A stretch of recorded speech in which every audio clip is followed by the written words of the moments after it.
Hello friends, मैं doctor Anjali आप सबका अपने YouTube channel doctor Anjali's homeopathy में बहुत बहुत स्वागत करती हूँ।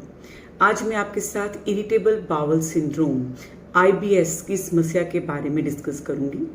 इसे हम स्पास्टिक कोलोन या म्यूकस कोलाइटिस, इरिटेबल कोलोन भी कह देते हैं।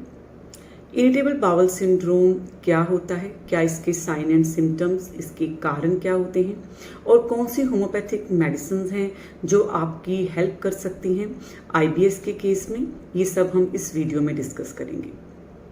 Irritable bowel syndrome large intestine, बड़ी आंत का एक फंक्शनल डिसऑर्डर है।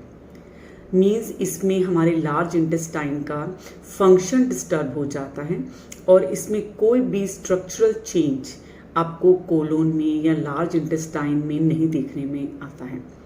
सिर्फ इसका लार्ज इंटेस्टाइन का फंक्शन डिस्टर्ब होता है। जो हम खाना खाते हैं वो फूड माउथ के थ्रू, उसके बाद फूड पाइप के बाद ये स्टमक में जाता है, स्टमक के बाद छोटी आंत मीन्स स्मॉल इंटेस्टाइन और उसके बाद ये लार्ज इंटेस्टाइन बड़ी आंत में आता है। जब तक ये खाना बड़ी आंत में पहुंचता है 90% तक ये डाइजेस्ट हो चुका होता है। उसके बाद ये लार्ज इंटेस्टाइन में आता है। लार्ज इंटेस्टाइन का काम होता है इस खाने में से पानी को एब्जॉर्ब करना और न्यूट्रिएंट्स को एब्जॉर्ब करके वापस ब्लड में भेजना। जो वेस्ट मटेरियल बच जाता है उसको ये स्टूल की फॉर्म में हमारे एनस के थ्रू बाहर निकाल देता है। ये लार्ज इंटेस्टाइन का फंक्शन होता है।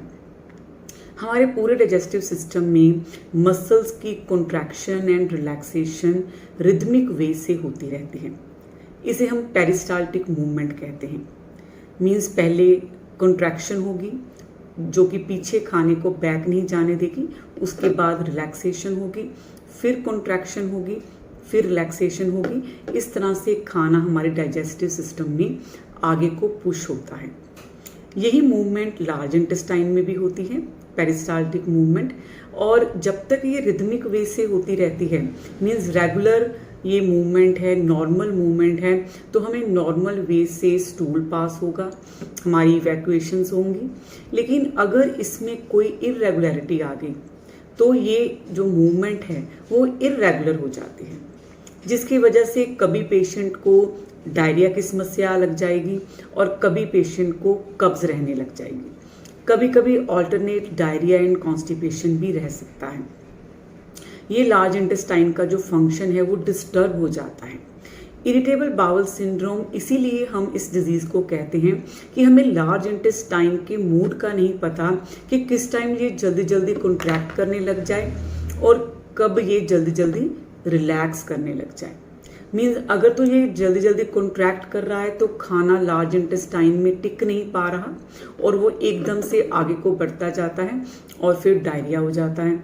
और अगर ये रिलैक्स हो रहा है काफ़ी लंबे टाइम तक लार्ज इंटेस्टाइन, तो कब्ज रहने लग जाती है।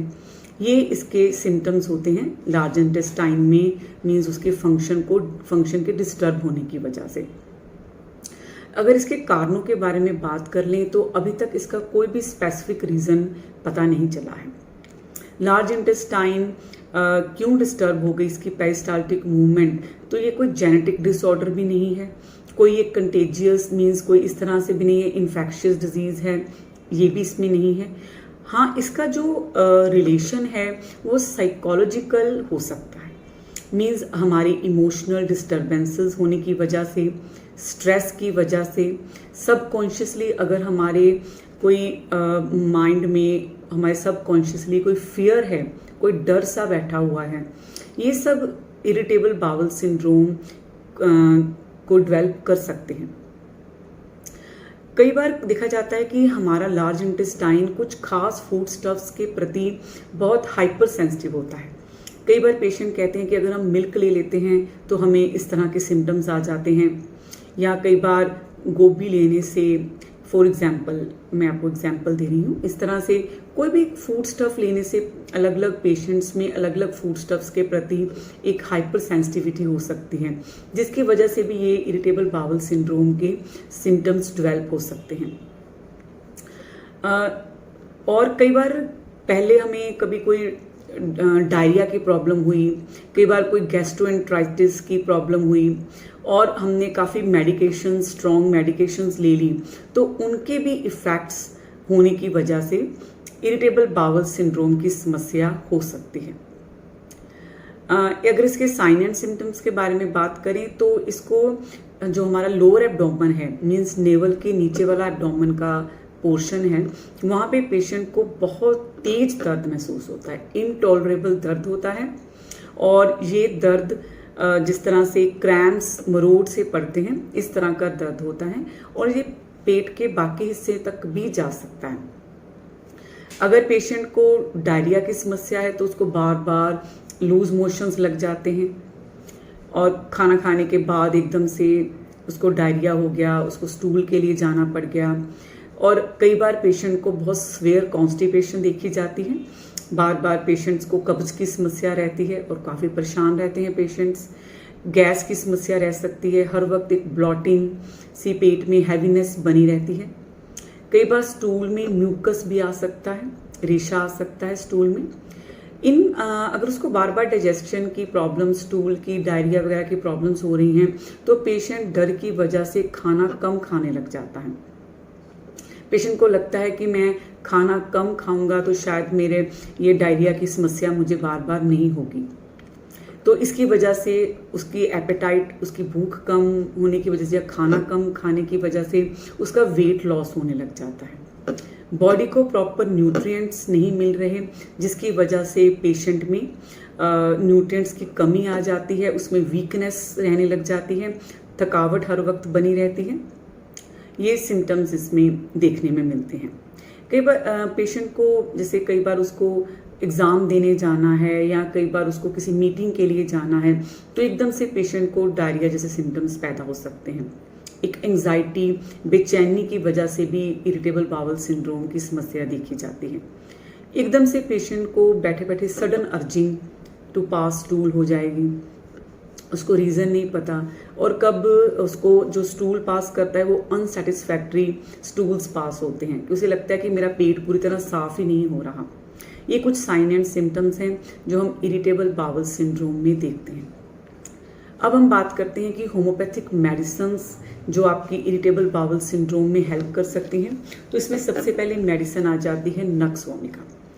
नक्स वोमिका हमारे डाइजेस्टिव सिस्टम की हर तरह की प्रॉब्लम्स के लिए एक बहुत अच्छी मेडिसिन होम्योपैथी में मानी गई है। इसको आपको 200 पावर में एक डोज रात को ज़रूर लेनी है। इसके अलावा हाइड्रास्टिस मदर टिंचर है, इसकी आपको 10 ड्रॉप्स 1/4 कप ऑफ वाटर में डालकर दिन में 3 बार लेनी चाहिए। अगर आपको पेट में बहुत गैस भर जाती है, हैवीनेस लगती है, तो आपको एसेफेटिडा 30 दिन में 3 बार लेनी चाहिए, 2 to 3 ड्रॉप्स डायरेक्टली ऑन टंग या फिर 1 स्पून ऑफ वाटर में डालकर आप ले सकते हैं। अगर आपको बार बार डायरिया की समस्या हो जाती है, लूज मोशंस लग जाते हैं, तो आपको पोडोफाइलम 30 दिन में 3 बार 2 to 3 ड्रॉप्स लेनी चाहिए।